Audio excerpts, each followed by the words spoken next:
उमा महेश्वराय नमः। आप सभी का हमारे YouTube चैनल पर हार्दिक स्वागत है। आज सुने शिव महापुराण में आगे की कथा। ब्रह्मा जी कहते हैं, हे नारद, जब दक्ष के उस महान यज्ञ में घोर उत्पात मचा हुआ था और सभी डर के कारण भयभीत हो रहे थे, तो उस समय वहां पर एक आकाशवाणी हुई, हे मूर्ख दक्ष, तूने ये बहुत बड़ा अनर्थ कर दिया है। तूने शिव भक्त दधीच के कथन को प्रामाणिक नहीं माना, जो तेरे लिए परम मंगलकारी और आनंददायक था। तूने उनका भी अपमान किया और वे तुझे शाप देकर तेरी यज्ञशाला से चले गए। तब भी तू कुछ भी नहीं समझा। तूने अपने घर में स्वयं आई साक्षात मंगल स्वरूपा अपनी पुत्री सती का अपमान किया। तूने सती और शंकर का पूजन भी नहीं किया। अपने को ब्रह्मा जी का पुत्र समझकर तुझे बहुत घमंड हो गया था।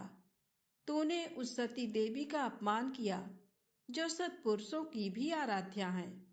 वे समस्त पुण्यों का फल देती हैं।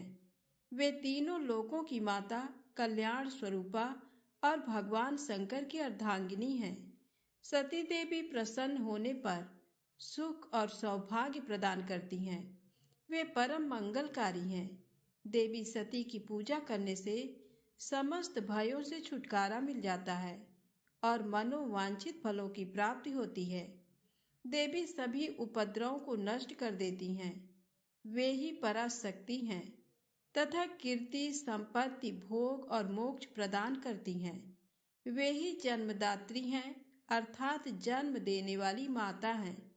वे ही इस जगत की रक्षा करने वाली आदि शक्ति हैं और वे ही प्रलय काल में जगत का संहार करने वाली हैं। सती ही भगवान विष्णु सहित ब्रह्मा, इंद्र, चंद्र, अग्नि, सूर्य देव आदि सभी देवताओं की जननी हैं। वे साक्षात जगदम्बा हैं। वे ही दुष्टों का नाश करने वाली और भक्तों की रक्षा करने वाली हैं। ऐसी उत्तम महिमा और गुणों वाली भगवान शिव की प्राण प्रिया धर्म पत्नी का तूने इस यज्ञ में अपमान किया है। भगवान शिव तो परम ब्रह्म परमेश्वर हैं। वे सबके स्वामी हैं। वे सबका कल्याण करते हैं। सभी मनुष्य प्रभु का दर्शन पाने की अभिलाषा सदैव अपने मन में रखते हैं। दर्शनों की इच्छा लिए घोर तपस्या करते हैं। वे भगवान शिव ही जगत को धारण कर उसका पालन पोषण करते हैं। वे ही समस्त विद्याओं के ज्ञाता और मंगलों का भी मंगल करने वाले हैं। वे ही समस्त मनोकामनाओं को पूरा करते हैं। हे दुष्ट दक्ष, तूने उन परम शक्तिशाली भगवान शिव की शक्ति की अवहेलना करके बहुत बुरा किया है। इसलिए तेरे इस महायज्ञ के विनाश को कोई नहीं रोक सकता।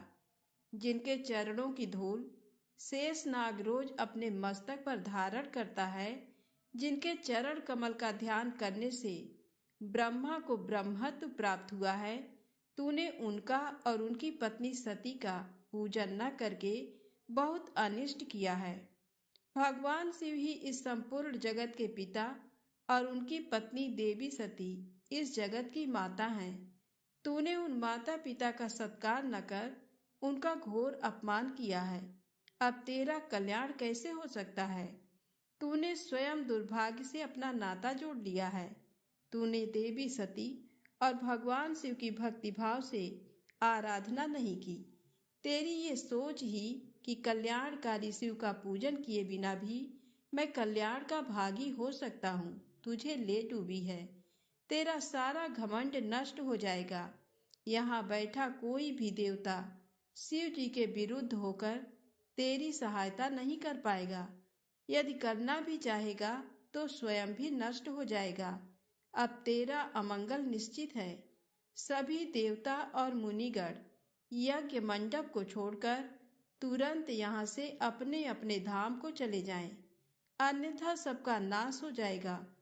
इस प्रकार यज्ञशाला में उपस्थित सभी लोगों को चेतावनी देकर वह आकाशवाणी मौन हो गई। ब्रह्मा जी कहते हैं, नारद, उस आकाशवाणी को सुनकर सभी देवता और मुनि आश्चर्य से इधर उधर देखने लगे। उनके मुंह से एक भी शब्द नहीं निकला। वे अत्यंत भयभीत हो गए।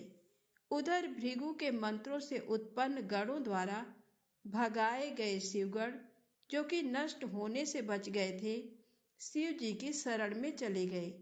वहां पहुंचकर उन्होंने प्रभु को हाथ जोड़कर प्रणाम किया और वहां यज्ञ में जो कुछ भी हुआ था उसका और सती के शरीर त्यागने का सारा वृत्तांत उन्हें सुनाया।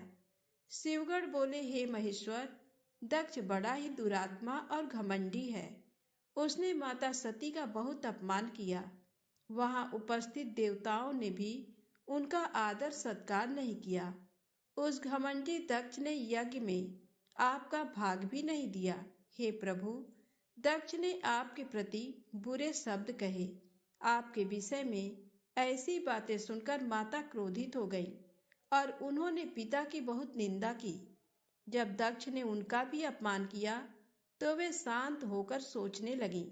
फिर उन्होंने वहां उपस्थित सभी देवताओं और मुनियों को फटकारा जिन्होंने आपका अनादर किया था।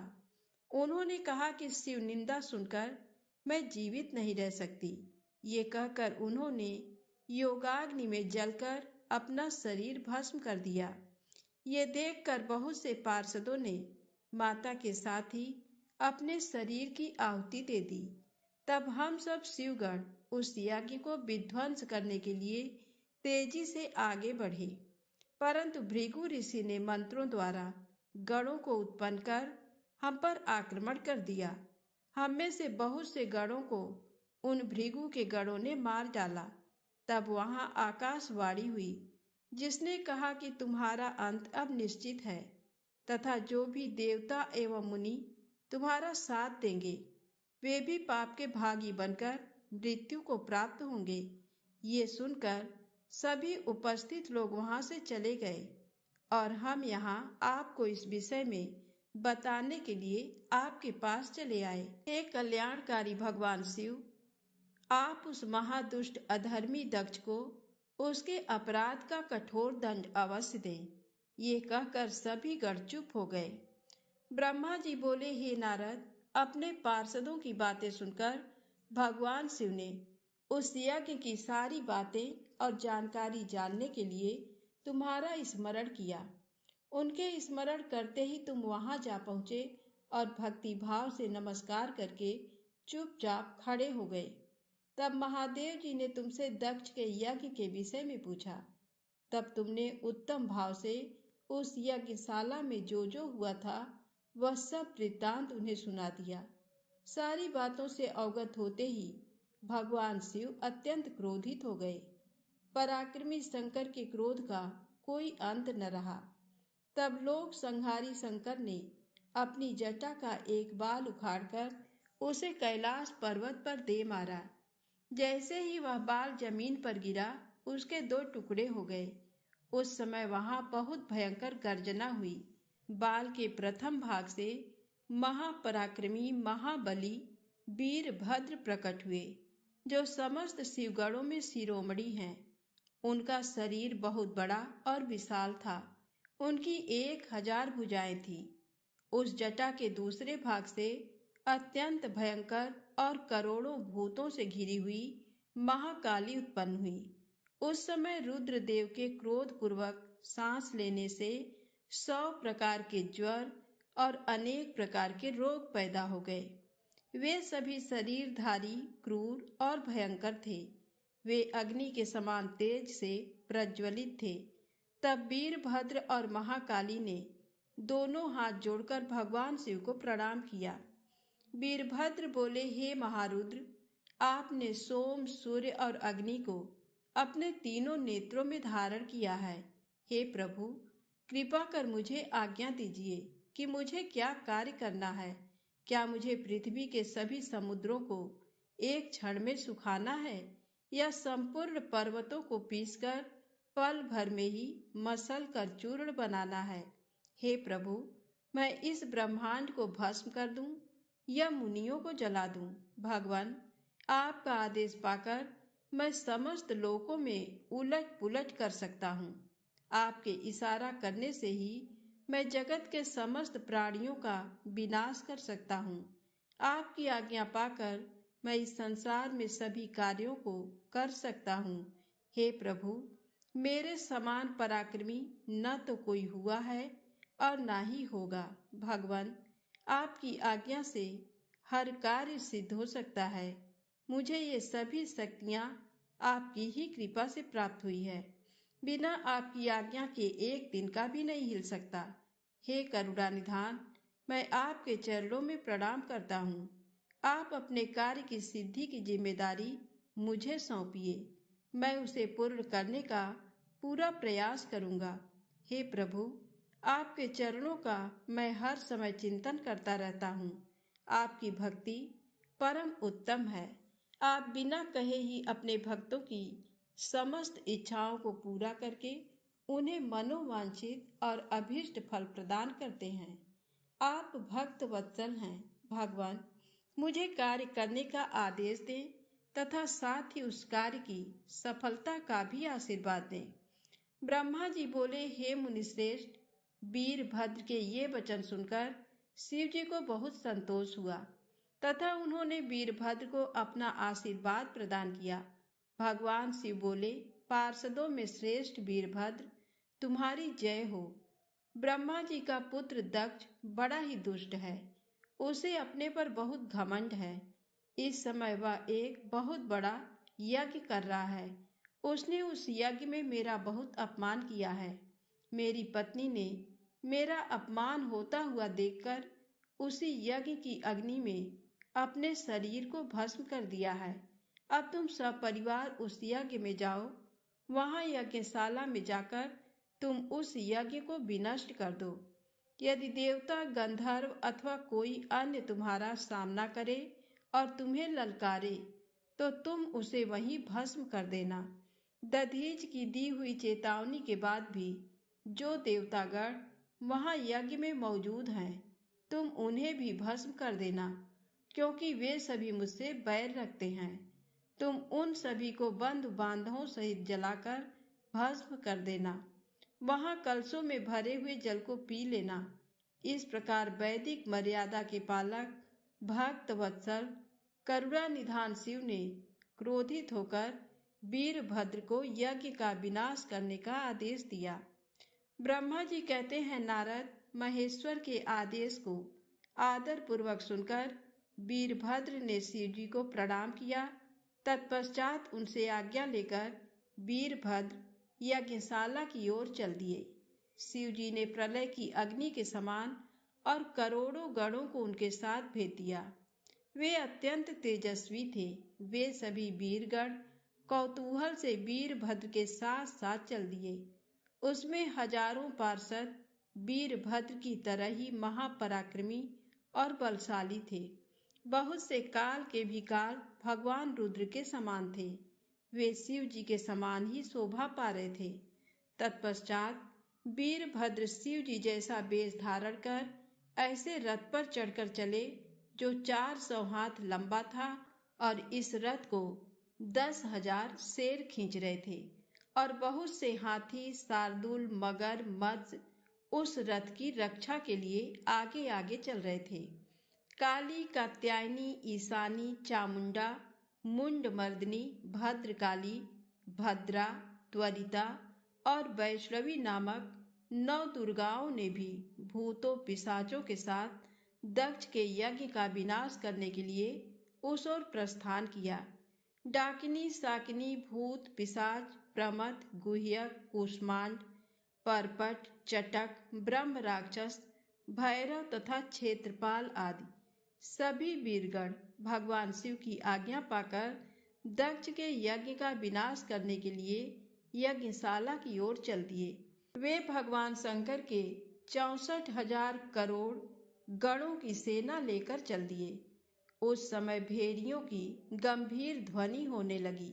अनेकों प्रकार के शंख चारों दिशाओं में बजने लगे। उस समय जटाहर, मुखों तथा श्रृंगों के अनेक प्रकार के शब्द हुए। भिन्न भिन्न प्रकार की सींगें बजने लगीं। महामुनि नारद उस समय वीरभद्र की उस यात्रा में करोड़ों सैनिक, शिवगढ़ एवं भूत पिशाच शामिल थे। इसी प्रकार महाकाली की सेना भी शोभा पा रही थी। इस प्रकार वीरभद्र और महाकाली दोनों की विशाल सेनाएं उस दक्ष के यज्ञ का विनाश करने के लिए गाजे बाजे के साथ आगे बढ़ने लगीं। उस समय अनेक शुभ शगुन होने लगे। ब्रह्मा जी बोले, हे नारद, जब वीरभद्र और महाकाली की विशाल चतुरंगिणी सेना अत्यंत तीव्र गति से दक्ष के यज्ञ की ओर बढ़ी तो यज्ञ उत्सव में अनेक प्रकार के अपशकुन होने लगे। वीरभद्र के चलते ही यज्ञ में विध्वंस की सूचना देने वाला उत्पात होने लगा। दक्ष की बाईं आंख, बाईं भुजा और बाईं जांघ फड़कने लगी। वाम अंगों का फड़कना बहुत अशुभ होता है। उस समय यज्ञशाला में भूकंप आ गया। दक्ष को कम दिखाई देने लगा। भरी दोपहर में उसे आसमान में तारे दिखने लगे। दिशाएं धुंधली हो गईं। सूर्य में काले काले धब्बे दिखाई देने लगे। ये धब्बे बहुत डरावने लग रहे थे। बिजली और अग्नि के समान सारे नक्षत्र उन्हें टूट टूट कर गिरते हुए दिखने लगे। वहां यज्ञशाला में हजारों गिद्ध दक्ष के सिर पर मंडराने लगे। उस यज्ञ मंडप को गिद्धों ने पूरा ढक दिया था। वहां एकत्र गीदड़ बड़ी भयानक और डरावनी आवाजें निकाल रहे थे। सभी दिशाएं अंधकारमय हो गई थी। वहां अनेक प्रकार के अपशकुन होने लगे। फिर उसी समय वहां आकाशवाणी हुई, ओ महामूर्ख दुष्ट दक्ष, तेरे जन्म को धिक्कार है। तू बहुत बड़ा पापी है। तूने भगवान शिव की बहुत अवहेलना की है। तूने देवी सती, जो कि साक्षात जगदम्बा रूप है, का भी अनादर किया है। सती ने तेरी ही वजह से अपने शरीर को योगाग्नि में जलाकर भस्म कर दिया है। तुझे तेरे कर्मों का फल जरूर मिलेगा। आज तुझे तेरी करनी का फल अवश्य ही मिलेगा। साथ ही यहाँ उपस्थित सभी देवताओं और ऋषि मुनियों को भी अवश्य ही उनकी करनी का फल मिलेगा। भगवान शिव तुम्हें तुम्हारे पापों का फल जरूर देंगे। इस प्रकार कहकर वह आकाशवाणी मौन हो गई। उस आकाशवाणी को सुनकर और वहां यज्ञशाला में प्रकट हो रहे अनेक अशुभ लक्षणों को देखकर दक्ष तथा वहां उपस्थित सभी देवतागण भय से कांपने लगे। दक्ष को अपने द्वारा किए गए व्यवहार का स्मरण होने लगा। उसे अपने किए पर बहुत पछतावा होने लगा। तब दक्ष सहित सभी देवता श्री हरि विष्णु की शरण में गए। वे डरे हुए थे। भय से कांपते हुए वे सभी लक्ष्मीपति विष्णु जी से अपने जीवन की रक्षा की प्रार्थना करने लगे। दक्ष बोले, हे विष्णु, हे कृपा निधान, मैं बहुत भयभीत हूँ। आपको ही मेरी और मेरे यज्ञ की रक्षा करनी है। प्रभु, आप ही इस यज्ञ के रक्षक हैं। आप साक्षात यज्ञ स्वरूप हैं। आप हम सब पर अपनी कृपा दृष्टि बनाइए। हम सब आपकी शरण में आए हैं। प्रभु, हमारी रक्षा करें ताकि यज्ञ का विनाश ना हो। ब्रह्मा जी कहते हैं, हे मुनि नारद, इस प्रकार जब दक्ष ने भगवान विष्णु के चरणों में गिरकर उनसे प्रार्थना की, उस समय दक्ष का मन भय से बहुत अधिक व्याकुल था। तब श्री हरि ने दक्ष को उठाकर अपने मन में करुणा निधान भगवान शिव का स्मरण किया और शिव तत्व के ज्ञाता श्री हरि दक्ष को समझाते हुए बोले, दक्ष, तुम्हें तत्व का ज्ञान नहीं है, इसलिए तुमने सबके अधिपति भगवान शंकर की अवहेलना की है। भगवान की स्तुति के बिना कोई भी कार्य सफल नहीं हो सकता। उस कार्य में अनेक परेशानियां आती हैं। जहाँ पूजनीय व्यक्तियों की पूजा नहीं होती, वहाँ गरीबी, मृत्यु तथा भय का निवास होता है। इसलिए तुम्हें भगवान शिव का सम्मान करना चाहिए, परंतु तुमने महादेव का सम्मान और आदर सत्कार नहीं किया, अपितु तुमने उनका घोर अपमान किया है। इसी के कारण तुम्हारे ऊपर घोर संकट के बादल मंडरा रहे हैं। मैं तुम पर छाए इस संकट से तुम्हें उबारने में पूर्णतः असमर्थ हूँ। ब्रह्मा जी कहते हैं, नारद, भगवान विष्णु का वचन सुनकर दक्ष सोच में डूब गया। उसके चेहरे का रंग उड़ गया और वे घोर चिंता में पड़ गए। तभी भगवान शिव द्वारा भेजे गए गणों सहित वीरभद्र और महाकालिका उनकी सेनाओं सहित उस यज्ञशाला में प्रवेश हुआ। वे सभी महान पराक्रमी थे, उनकी गणना करना असंभव था। उनके सिंहनाद से सारी दिशाएं गूंज रही थी। पूरे आसमान में धूल और अंधकार के बादल छाए हुए थे। पूरी पृथ्वी पर्वतों, वनों और काननों सहित कांप रही थी। समुद्रों में ज्वार भाटा उठ रहा था। उस विशाल काय सेना को देखकर समस्त देवता आश्चर्यचकित थे। उन्हें देखकर दक्ष अपनी पत्नी के साथ भगवान विष्णु के चरणों में गिर पड़े और बोले, हे प्रजापालक विष्णु, आपके बल से ही मैंने इस विशाल यज्ञ का आयोजन किया था। प्रभु, आप कर्मों के साक्षी तथा यज्ञों के प्रतिपालक हैं। आप ही धर्म के रक्षक हैं। अतः प्रभु श्री हरि, आप ही यज्ञ को विनाश से बचा सकते हैं। इस प्रकार दक्ष की विनीत पूर्ण बातों को सुनकर श्री हरि उन्हें समझाते हुए बोले, दक्ष, निश्चय ही मुझे इस यज्ञ की रक्षा करनी चाहिए, परंतु देवताओं के क्षेत्र नैमिषारण्य की उस घटना का स्मरण करो। इस यज्ञ के आयोजन में क्या तुम उस घटना को भूल गए हो? यहाँ इस यज्ञशाला की ओर तुम्हारी रक्षा करने में कोई भी देवता समर्थ नहीं है। इस समय जब महादेव जी के गण और उनके सेनापति वीरभद्र तुम्हें भगवान शिव का अपमान करने का दंड देने आए हैं, उस समय कोई मूर्ख ही तुम्हारी सहायता को आगे आ सकता है। दक्ष, केवल कर्म ही समर्थ नहीं होता, अपितु कर्म को करने में जिसके सहयोग की आवश्यकता होती है, उसका भी उतना ही महत्व है। भगवान शिव ही कर्मों के कल्याण की शक्ति देते हैं। जो शांत मन से भक्ति पूर्वक उनकी पूजा अर्चना करता है, महादेव जी उसे तत्काल ही उस कर्म का फल देते हैं। जो मनुष्य ईश्वर के अस्तित्व को नहीं मानते, वे नरक के भागी होते हैं।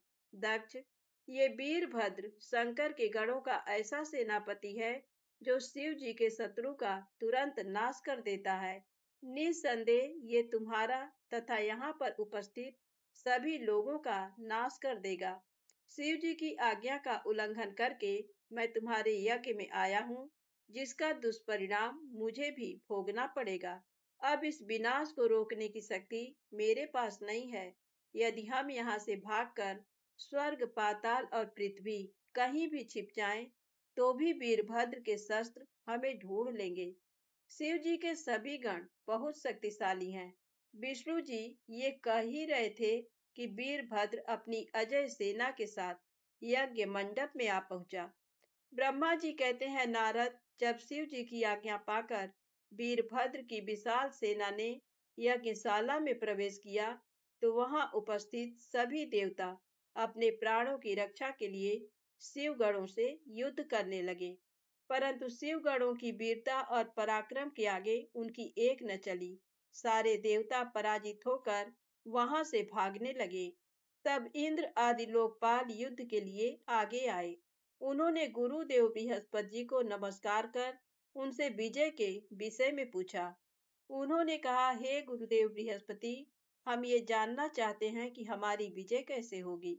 उनकी ये बात सुनकर बृहस्पति जी बोले, हे इंद्र, समस्त कर्मों का फल देने वाले तो ईश्वर हैं। सभी को अपनी करनी का फल अवश्य भुगतना पड़ता है। जो ईश्वर के अस्तित्व को जानकर और समझकर उनकी शरण में आकर अच्छे कर्म करता है, उसी को उसके सत्कर्मों का फल मिलता है। परंतु जो ईश्वर की आज्ञा के विरुद्ध कार्य करता है, वह ईश्वर द्रोही कहलाता है और उसे किसी भी अच्छे फल की प्राप्ति नहीं होती। उन परम पुण्य भगवान शिव के स्वरूप को जानना अत्यंत कठिन है। वे सिर्फ अपने भक्तों के ही अधीन हैं, इसलिए उन्हें भक्त वत्सल भी कहा जाता है। भक्ति और ईश्वर सत्ता में विश्वास न रखने वाले मनुष्य वेदों का 10,000 बार भी अध्ययन कर ले, तो भी भगवान शिव के स्वरूप को भली भांति नहीं जान पाएंगे। भगवान शिव के शांत, निर्विकार एवं उत्तम दृष्टि से ध्यान करने एवं उनकी उपासना करने से ही शिव तत्व की प्राप्ति होती है। तुम उन करुणा निधान भगवान महेश्वर की अवहेलना करने वाले उस मूर्ख दक्ष के निमंत्रण पर यहाँ इस यज्ञ में भाग लेने आ गए हो। भगवान शिव की पत्नी देवी सती का भी इस यज्ञ में घोर अपमान हुआ है। उन्होंने इसी यज्ञ में अपने प्राणों की आहुति दे दी है। इसी कारण भगवान शंकर ने रुष्ट होकर इस यज्ञ विध्वंस करने के लिए वीरभद्र के नेतृत्व में अपने शिव गणों को भेजा है। अब इस यज्ञ के विनाश को रोक पाना किसी के भी बस में नहीं है। अब चाहकर भी तुम लोग कुछ नहीं कर सकते। बृहस्पति जी के ये वचन सुनकर इंद्र सहित अन्य देवता चिंता में पड़ गए। सभी वीरभद्र और अन्य शिवगण उनके निकट पहुंच गए। वहां वीरभद्र ने उन सभी को बहुत डांटा और फटकारा। गुस्से से वीरभद्र ने इंद्र सहित सभी देवताओं पर अपने तीखे बाणों से प्रहार करना शुरू कर दिया। बाणों से घायल हुए सभी देवताओं में हाहाकार मच गया और वे अपने प्राणों की रक्षा के लिए यज्ञ मंडप से भाग खड़े हुए। ये देखकर वहां उपस्थित सभी ऋषि मुनि भयभीत होकर श्री हरि के सम्मुख प्राण रक्षा के लिए प्रार्थना करने लगे। तब मैं और विष्णु जी वीरभद्र से युद्ध करने के लिए उनके पास गए। हमें देखकर वीरभद्र, जो पहले से ही क्रोधित थे, हम सबको डांटने लगे। उनके कठोर वचनों को सुनकर विष्णु जी मुस्कुराते हुए बोले, हे शिव भक्त वीरभद्र, मैं भी भगवान शिव का ही भक्त हूँ। उनमें मेरी अपार श्रद्धा है। मैं उन्हीं का सेवक हूँ। परंतु दक्ष अज्ञानी और मूर्ख है। ये सिर्फ कर्म कांडों में ही विश्वास रखता है। जिस प्रकार महेश्वर भगवान अपने भक्तों के ही अधीन है, उसी प्रकार मैं भी अपने भक्तों के ही अधीन हूँ। दक्ष मेरा अनन्य भक्त है। उसकी बारंबार प्रार्थना पर मुझे इस यज्ञ में उपस्थित होना पड़ा। हे वीरभद्र, तुम रुद्र देव के रौद्र रूप अर्थात क्रोध से उत्पन्न हुए हो। तुम्हें भगवान शंकर ने इस यज्ञ का विनाश करने के लिए यहाँ भेजा है। उनकी आज्ञा तुम्हारे लिए शिरोधार्य है। मैं इस यज्ञ का रक्षक हूँ, अतः इसे बचाना मेरा पहला कर्तव्य है। इसलिए तुम भी अपना कर्तव्य निभाओ और मैं भी अपना कर्तव्य निभाता हूँ। हम दोनों को ही अपने उत्तरदायित्व की रक्षा के लिए आपस में युद्ध करना पड़ेगा। भगवान विष्णु के ये वचन सुनकर वीरभद्र हंसकर बोला कि आप मेरे परमेश्वर भगवान शिव के भक्त हैं। ये जानकर मुझे बहुत प्रसन्नता हुई। भगवान, मैं आपको नमस्कार करता हूँ। आप मेरे लिए भगवान शिव के समान ही पूजनीय हैं। मैं आपका आदर करता हूँ। परंतु शिव आज्ञा के अनुसार मुझे इस यज्ञ का विनाश करना है। ये मेरा कर्तव्य है। यज्ञ का रक्षक होने के नाते इसे बचाना आपका उत्तरदायित्व है। अतः हम दोनों को ही अपना अपना कार्य करना है। तब श्री हरि और वीरभद्र दोनों ही युद्ध के लिए तैयार हो गए। तत्पश्चात दोनों में घोर युद्ध हुआ। अंत में वीरभद्र ने भगवान विष्णु के सुदर्शन चक्र को जड़ कर दिया। उनके धनुष के 3 टुकड़े कर दिए। वीरभद्र विष्णु जी पर भारी पड़ रहे थे। तब उन्होंने वहां से अंतर्धान होने का विचार किया। सभी देवता व ऋषिगण ये समझ चुके थे कि ये जो कुछ हो रहा है वह देवी सती के प्रति अन्याय और शिव जी के अपमान का ही परिणाम है। इस संकट की घड़ी में कोई भी उनकी रक्षा नहीं कर सकता। तब वे देवता और ऋषिगण शिव जी का स्मरण करते हुए अपने अपने लोक को चले गए। मैं भी दुखी मन से अपने सत्य लोक को चला आया। उस यज्ञ स्थल पर बहुत उपद्रव हुआ। वीरभद्र और महाकाली ने अनेकों मुनियों एवं देवताओं को प्रताड़ित करके उनका वध कर दिया। भृगु, पूषा और भग नामक देवताओं को उनकी करनी का फल देते हुए उन्हें पृथ्वी पर फेंक दिया। हे नारद, यज्ञशाला में उपस्थित सभी देवताओं को डराकर और मारकर वीरभद्र ने वहां से भगा दिया और जो बाकी बचे उनको भी मार डाला। तब उन्होंने यज्ञ के आयोजक दक्ष को, जो कि भय के मारे अंतर्वेदी में छिपा था, बलपूर्वक पकड़ लिया। वीरभद्र ने दक्ष के शरीर पर अनेकों वार किए। वे दक्ष का सिर तलवार से काटने लगे। परंतु दक्ष के योग के प्रभाव से वह सिर काटने में असफल रहे। वीरभद्र ने दक्ष की छाती पर पैर रखकर दोनों हाथों से उसकी गर्दन मरोड़कर तोड़ दी। तत्पश्चात दक्ष के सिर को वीरभद्र ने अग्निकुंड में डाल दिया। उस महान यज्ञ का संपूर्ण विनाश करने के उपरांत वीरभद्र और सभी गण जीत की खुशी के साथ कैलाश पर्वत पर चले गए और शिव जी को अपनी विजय की सूचना दी। इस समाचार को पाकर महादेव जी बहुत प्रसन्न हुए। प्रेम से बोले शंकर भगवान की जय हो।